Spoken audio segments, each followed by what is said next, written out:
អូននេះយាយគាត់ជាវស្ប៊ូនេះស្បែករបស់គាត់លំមាស់ឡើងខ្មៅមុខឡើងខ្មៅអេសឡើងខ្មៅមុខហើយគាត់ថាកន្លែងអាត់កំបាំងហ្នឹងខ្លាំងយ៉ាងហ្នឹងទៀតអាត់កំបាំងកលៀនអីហ្នឹងហើយនេះហើយលំមាស់តាំងយាយតាំងតានិយាយទៅចាស់ភាគច្រើនគាត់កាត់លំមាស់ដោយសារស្បែកគាត់ស្ងួតគាត់ដល់វ័យជ្រីងជ្រួញអញ្ចឹងណាដល់វ័យជ្រីងជ្រួញអញ្ចឹងភាគច្រើនស្បែករបស់គាត់គឺលំមាស់ពីស្ងួតពួកគាត់មានលាបលេលាបឡោញឯដូចយើងក្មេងទេហើយនេះលំមាស់ណាទៀតទេអត់អីយើងយកប្រើសិនចាំមើលបាទឡែងនេះថ្ងៃហ្នឹងបាច់សយមើលដឹងថាហ្នឹងហើយប៉ុន្មានថ្ងៃបាត់លំមាស់ដឹកគូកាត់នេះរាល់ថ្ងៃចាំប្រាប់ចៅហ៎មើលហ្នឹងហើយគេដាក់នោះហ្នឹងគេដាក់តាលំមាស់ខ្លាំងនិយាយតាលំមាស់ខ្លាំងតាលំមាស់តអកតាតអកជើងត្រូវហើយអញ្ចឹងមានអ្នកតអកប្រើបាត់យាយចឹងហ្នឹងហើយឥឡូវកុំអោយឆ្លងគ្នាយាយពុះណា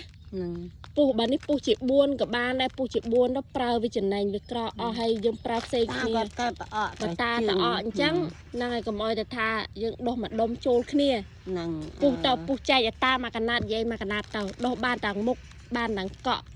តែបើយើងអត់លំមាស់ស្បែកក្បាលទេមិនបាច់កក់ទេកុំអោយវាឆាប់អស់ហ្នឹងហើយបើលំមាស់ចាំកក់ដល់សក់ទៅហ្នឹងចាអរគុណយាយអតិថិជនទី2ម្សិលមិញបានយាយវងអូចាហ្នឹង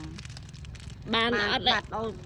លោកហ្នឹងហើយបាត់ជួយផ្សព្វផ្សាយយាយអើយផលិតផលខ្មែរយើងនេះជួយនៅកប៉េះគូតកប៉េះគូតទៀតណាដោះយាយបើគេអ្នកក្រិនគូតក្រិនអីគេដោះបាត់ក្រិនគូតក្លៀកខ្មៅបាត់ក្លៀកខ្មៅឲ្យកលែងឲ្យកបាំងលែងហ្នឹងហ្មងហ្នឹងអូណាកលែងម៉ែអីក្រមដោះ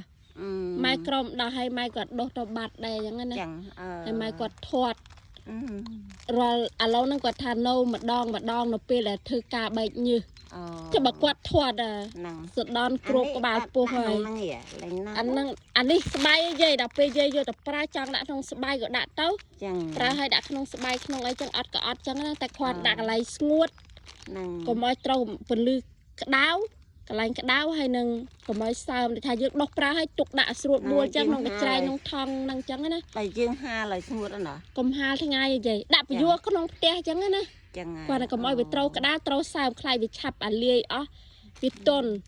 ពូសាប៊ូនេះវាអត់មានសារធាតុគីមីដូចបោះសៀមទេបោះសៀមដាក់ហាលក្តៅក៏នៅរឹងស្ដោកដែរនេះអត់ទេរលាយព្រោះវាផលិតពេញពីប្រេងស្តៅហើយនឹងទឹកឃ្មុំចាអានបាត់បានបាត់ជួយផ្សព្វផ្សាយយាយខ្ញុំមានលក់អត់ចាំបាច់ទិញអនឡាញអស់សេវាទេខ្ញុំទិញយកមកទុកលយដាក់ភូមិហ្នឹងមកដាច់ទៅជាឈឺអេដាច់សាច់ទៀតខ្លាយឈឺចៃ